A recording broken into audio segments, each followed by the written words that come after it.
So this will be where the intro music is, and it's like all, I don't know what the vibe is, but yeah.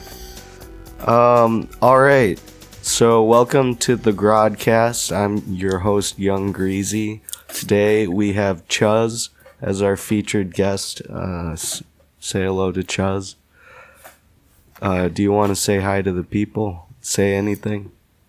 Hi, everyone. No, let's just dive in. All right. So, Chuzz, what is important?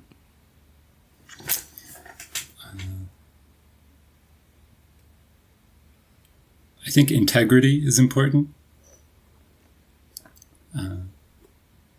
Sometimes there are certain moments in life that have an outsized importance on the rest of your life or the world, and to be a good person in those moments, or to have whatever qualities are needed for those high leverage moments, is really valuable. When was the most recent high value moment you feel? For me, it's pretty mundane stuff. A lot of the like it wouldn't interest your listeners very much, but like having to perform. Okay, it'll interest me. Having to perform in an interview, or things in order to get your own professional life on track. That was the biggest hurdle for me over the last couple of years. Do you get stressed? Of course. Are you losing any of your hair? I think I've got good genetics on hair. I actually did a full genome sequencing, and I'm like 99th percentile or something for keeping my hair into old age. It's good to know. I'm kind of just hoping. I'm excited for when I start to go a little gray. I think that might look cool, but bald is less exciting to me, So yeah, anything else that's important? There's so many different ways to think about this, but looking at it differently, globally, I think like having less war and more systems of resolving differences peacefully is really important. Yeah, I just don't know how to do any of that, Yeah, it's super hard. I respect the people who work on that. All right, well, on to a more personal question. Where do you want to be in early March of 2028? New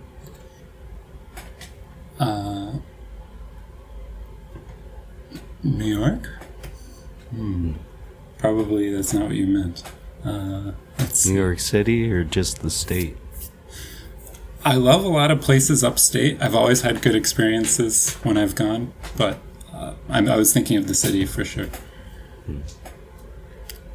In my life, 2028. Okay, so that's 4 years.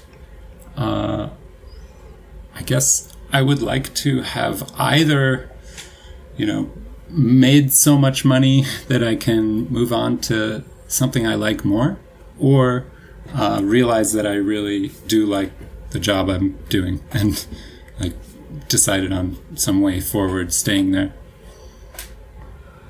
Well, it sounds like your expectation for where you'll be lines up with what you're doing right now. So you're on a path headed towards the trajectory, at least. I think things can change. I don't know. I don't know what I would have said 4 years ago. Yeah. Well, we were very... the folly of youth, am I right? Man, I remember when the pandemic hit about 4 years ago. First year in grad school. How was that for you? Pretty bad. I mean, like, we couldn't leave because since I came from out of state, for a PhD, we had to become a resident of California to get the like tuition discount, Right. which is like $16,000 a year, so it matters.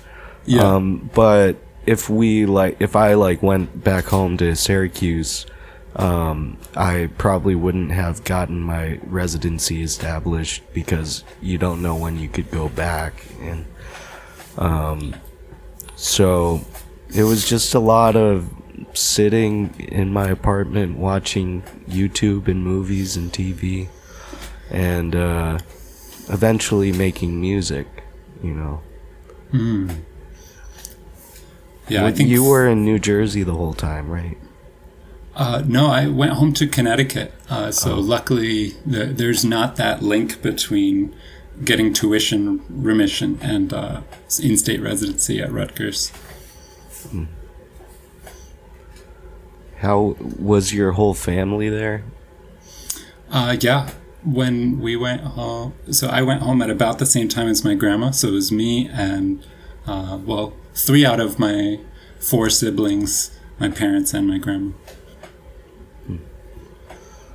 Did you have toilet paper? I think we always did. Yeah. You know, that's up. something I'm running into every now and then here, completely separate from any global disease, is just forgetting to buy toilet paper. But that's one of those adulting skills. Yeah, I think I need to set an alarm, but to do that, I would need to map out what the rate I go through is. And I think when we're plotting the velocity of toilet paper use, it no longer is worth the effort. So, right. There's a frontier between effort and benefit. Yeah. Rolls, not holes.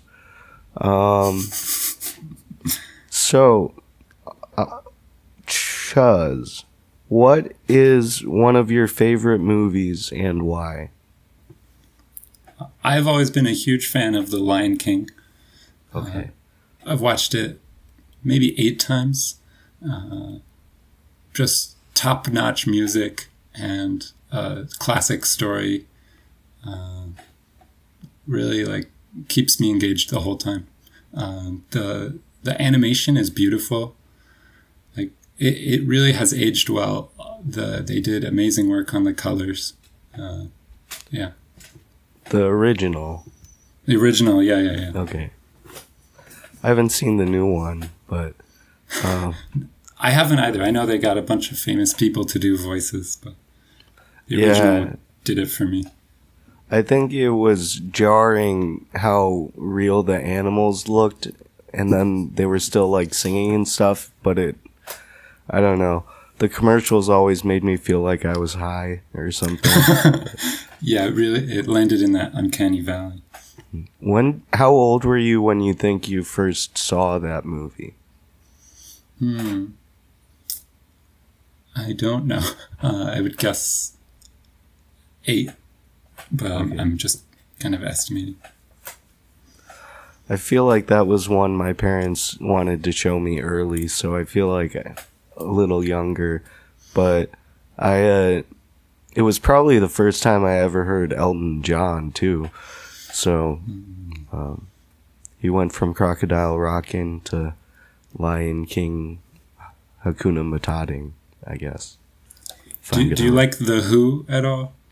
Or Yeah, the band. yeah. Isn't he on Pinball Wizard?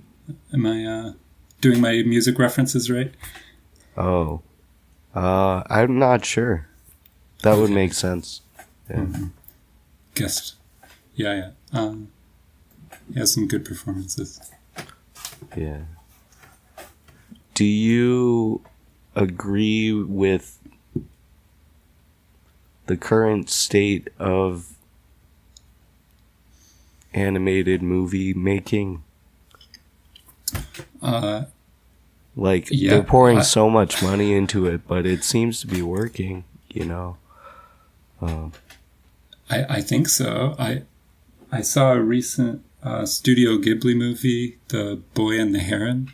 It was very artistic. I was confused for a lot of it, but it didn't feel like it had sold out at all. Like it was super, like some crazy guy's vision went into that movie. Yeah, that's so Miyazaki, they're doing real art. Right? Yeah. What language did you watch it in? I think it was dubbed. I watched it in theaters in the US. I feel like right before COVID happened, I went to see some animated movie in the movie theaters, but I can't remember what it was. But anyhow, Miyazaki tends to be pretty popular. Specifically, Spirited Away, I think, is the one that most people refer to. But the one I've seen for some reason the most is Kiki's Delivery Service. Okay. But like I've seen it like 3 times, all like not on my own choosing. But I know the plot to that one very well. So Nice. yeah. So, you majored in what in undergrad? Math. And as a math major, what is something in math that you think everyone should know that most people don't know? Wow, there's a lot of good things, a lot of beautiful things we learn. To do a call out for my field, a lot of people know this. So if you have a map with any countries drawn on it, regardless of how complicated you make it or how you make them kind of stretch and bend, you can color that map with 4 colors, red, blue, green, yellow, so that any 2 touching countries get different colors. I wish there was an image I could see this. Oh, you should. Yeah, we should have like a tech guy who can pull up images for us. You know. I'll fix it in post. Yeah. Put it on the screen. So what do you think is something though that most people don't know?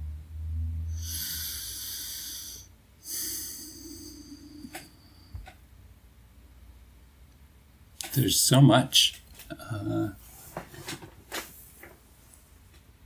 I guess here's something that a lot of people don't know. Math is very precise, but sometimes it allows us to express relationships that are not precise. So even though the math itself, is completely just a tautology, one giant tautology, it lets us talk about things in the real world that are fuzzy, that are uncertain.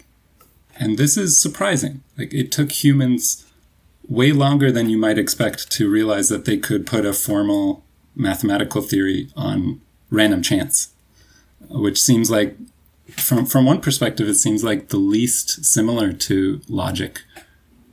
And yet, in fact, it's almost the same thing. Yeah.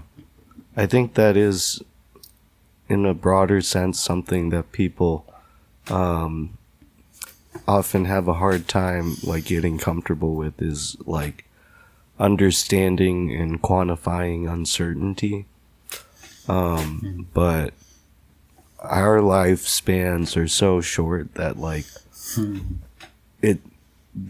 nothing is gonna play out exactly by the odds, because you don't have 100 lives to live to see it through. So Yeah. But we still got to believe in those big numbers, right? So, Yeah. Well, there's a famous professor at my university who doesn't believe in infinity. So he thinks there's some biggest number out there. But yeah. I'm a big believer in ultra finite. nonsense. Yeah, I guess not believing in infinity is better than not believing in zero, you know.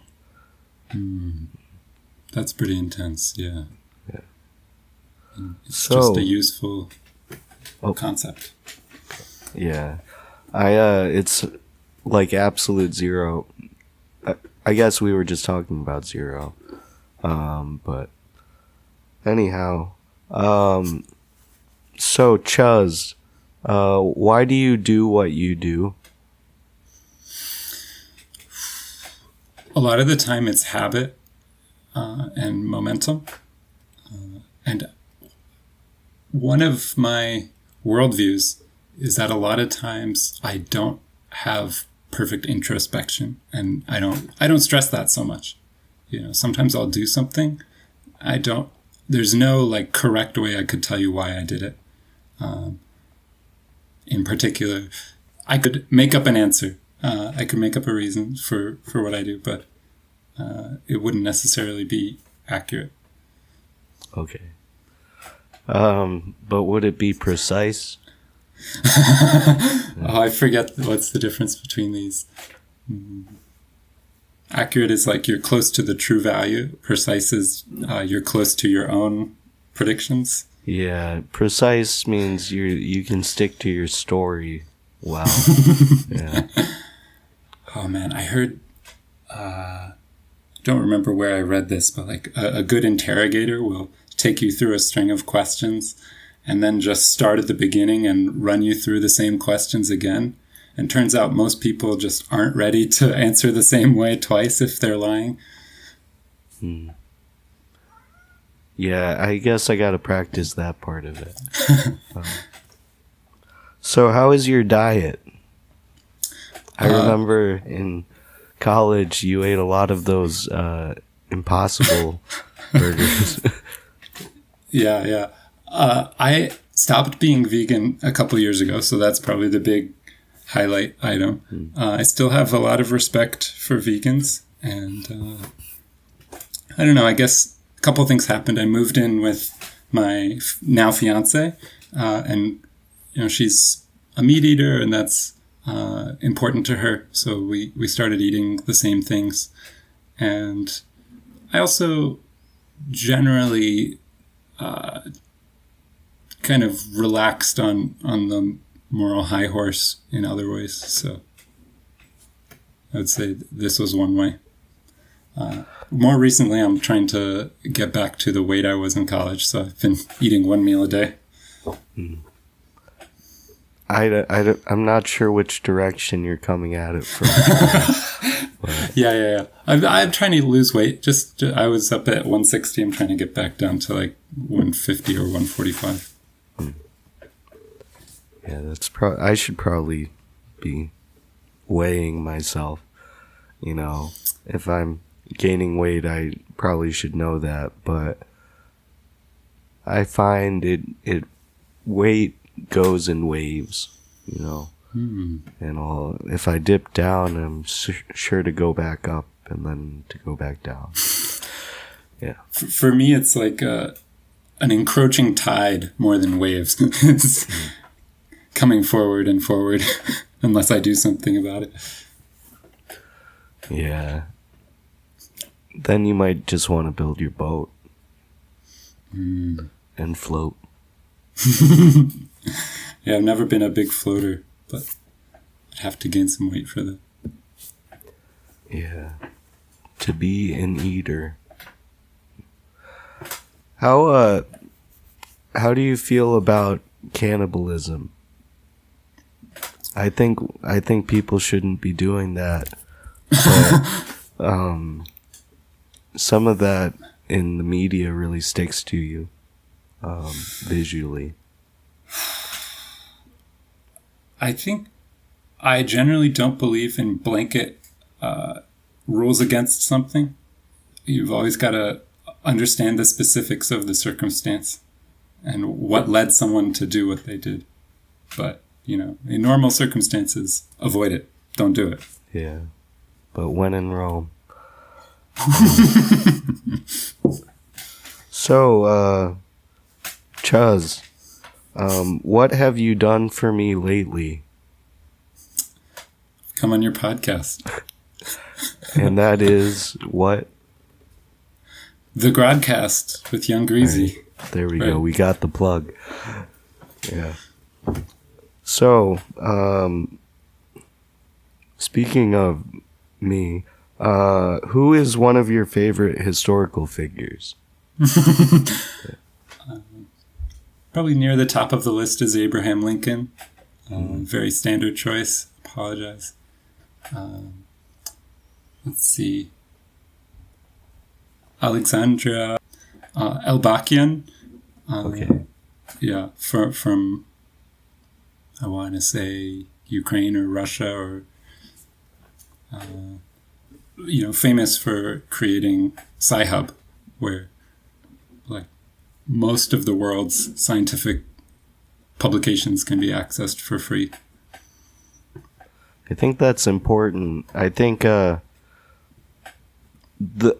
both sides of research really need to step up in terms of access and in terms of like ease of understand, like in terms of like way of conveying the science, because at least in my field, right, like a lot of what we do is look for new ways to like destroy toxic contaminants, for example. And it would be best if like the general public could understand the research and like why things are so bad or why they're a hard environmental problem. But the papers aren't written with them in mind as the audience. It's written with the other scientists in mind.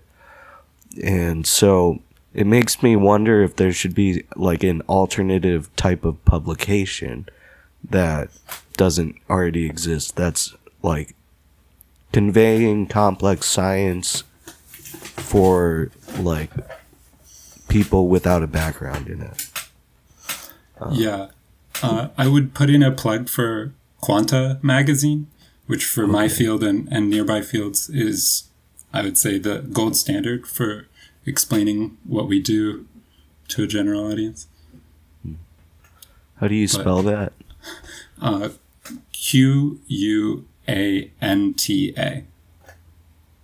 Okay. Quanta magazine. But my field doesn't have as direct of an impact as your field. It's impacting someone.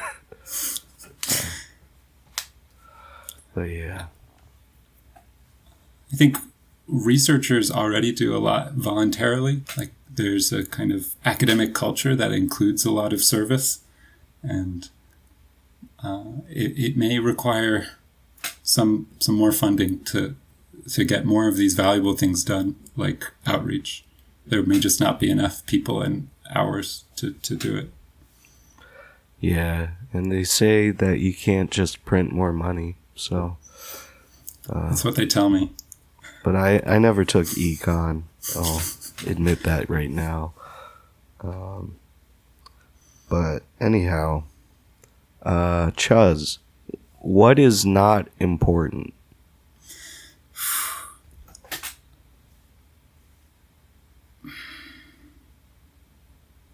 A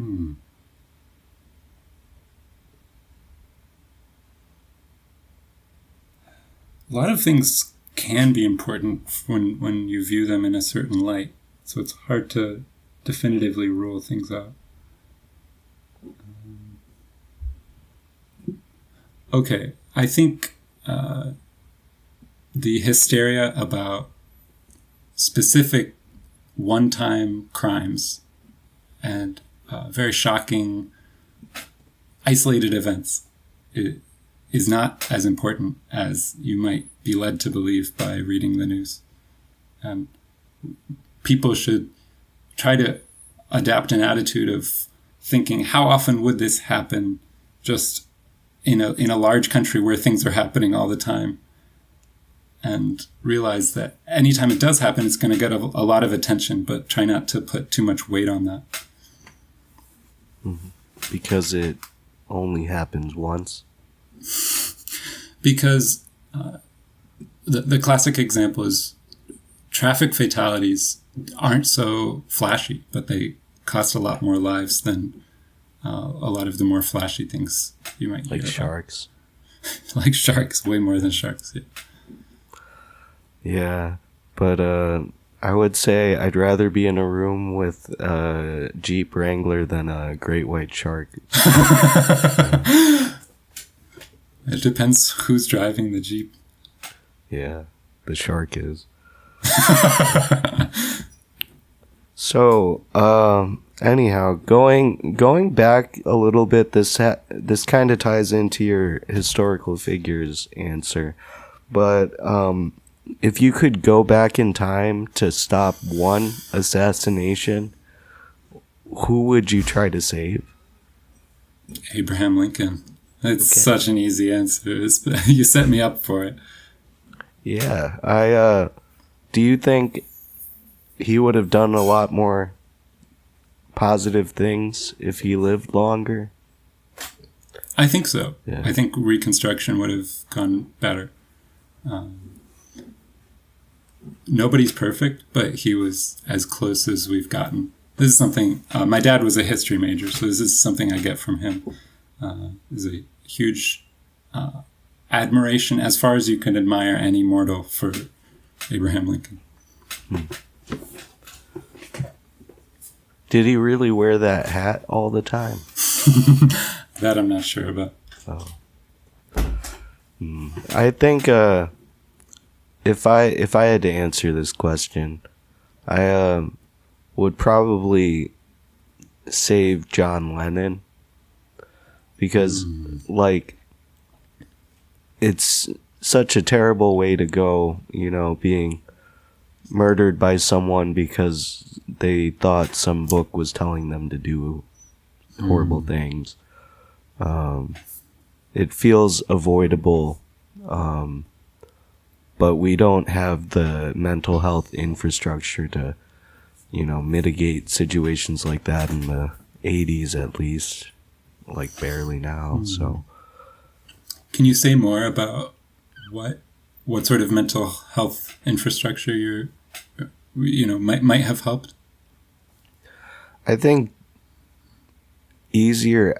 like things get worse when you can't talk about it with anyone, but unfortunately a lot of like psychosis is like coupled with paranoia and delusions, and I think with more infrastructure there would be more general awareness of like serious mental health disorders in the public, and more people could have potentially tried to stop someone who's like clearly going through an episode, you know, because I think you can do some horrible things when you're not sound of mind, not compos mentis, and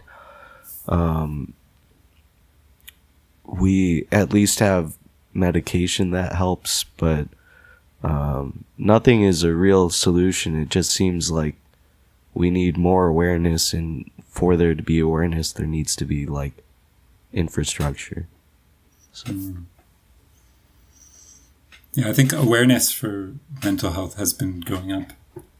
I hear a lot more about therapy. Yeah, the youth, they're prioritizing it, which is great. I've been trying to get this thing started in my, I work in what we call the water center, which is a bunch of different labs all sharing office space.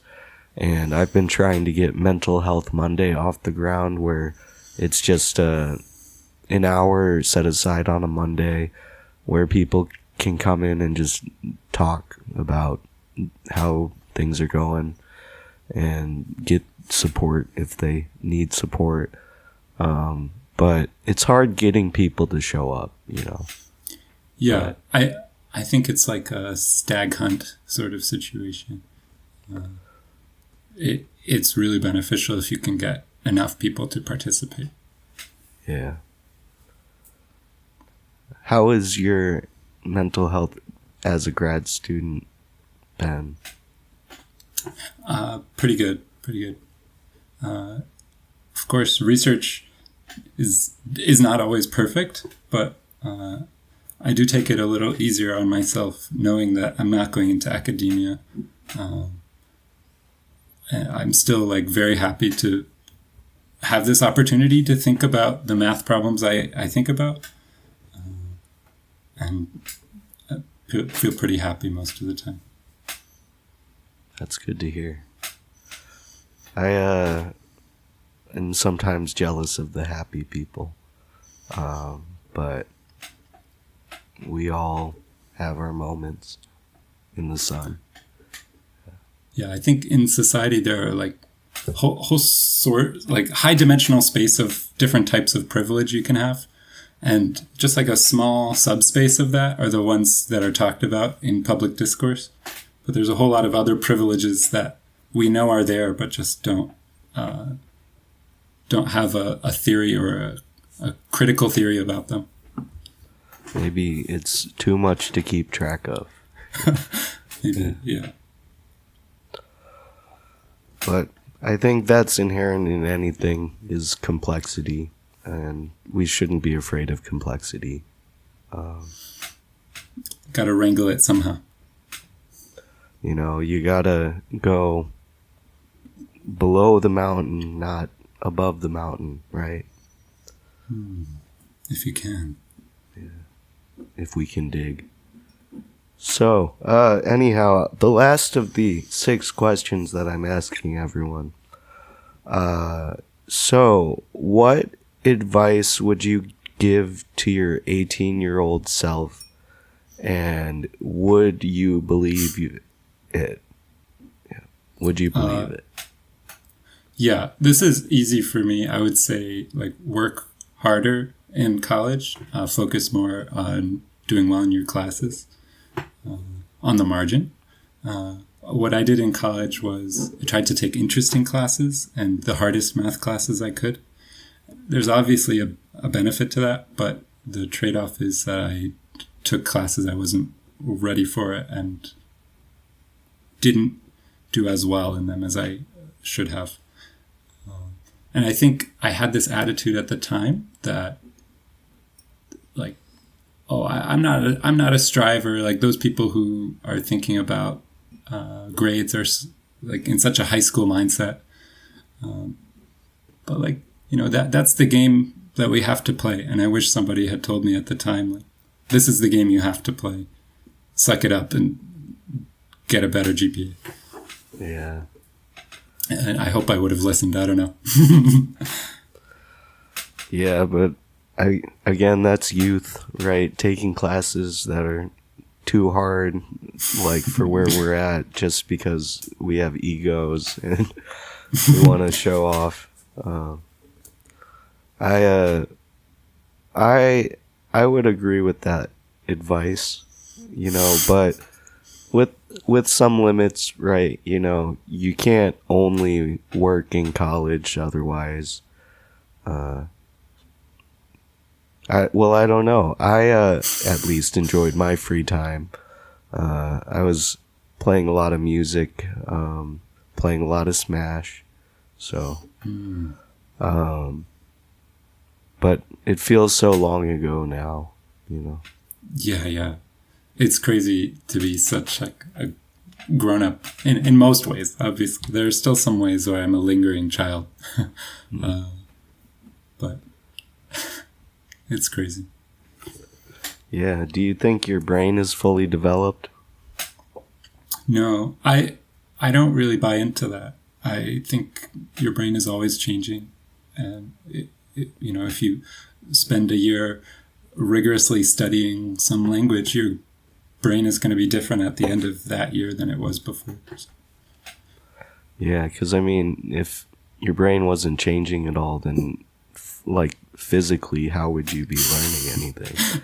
Right, exactly. All right. Well, do you have anything you want to plug while we're here? I've been trying to start a blog for a while. I think it's going to be called The Sunflower Dilemma. Okay. Which is like a nod to a certain lemma in my field. And so it doesn't exist yet, but maybe you can add a link in the far future. Yeah, if you make the blog, I can make the link. So Boom. We'll get it in. So yeah, I guess that's it. Chuzz, where can the people find you?